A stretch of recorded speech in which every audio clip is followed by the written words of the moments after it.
Alors, sans transition, l'actu de samedi, ça ne vous a pas échappé, François Hollande a annoncé sa séparation avec Valérie Trierweiler.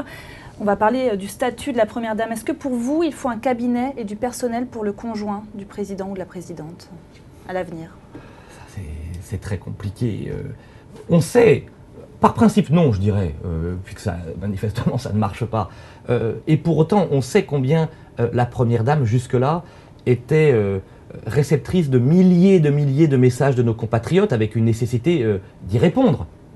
Il y avait quand même le principe de réalité qui doit primer. Donc, ne jetons pas le bébé avec l'eau du bain. C'est pas parce qu'il y a une problématique aujourd'hui qu'il faut totalement abandonner ce statut. Ce qui est certain, c'est que les Français ne supportent plus, par-delà les questions de vie privée, et ça, je me garderai bien de tout commentaire, que lorsque ça concerne les deniers publics, non plus la vie privée, mais les deniers publics, on se doit à l'exemplarité et à la transparence absolue.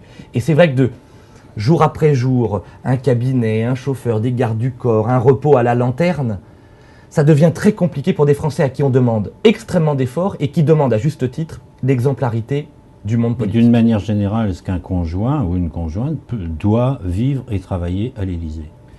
Je crains que, compte tenu des situations passées, il est temps de mettre fin à cette possibilité qui abîme encore un peu plus l'image de la politique dans notre pays et en plus moi, plutôt qu'un tournant dans sa vie privée, moi, ce qui m'intéresse, c'est quel sera le vrai tournant politique de François Hollande. C'est ça l'enjeu, je pense.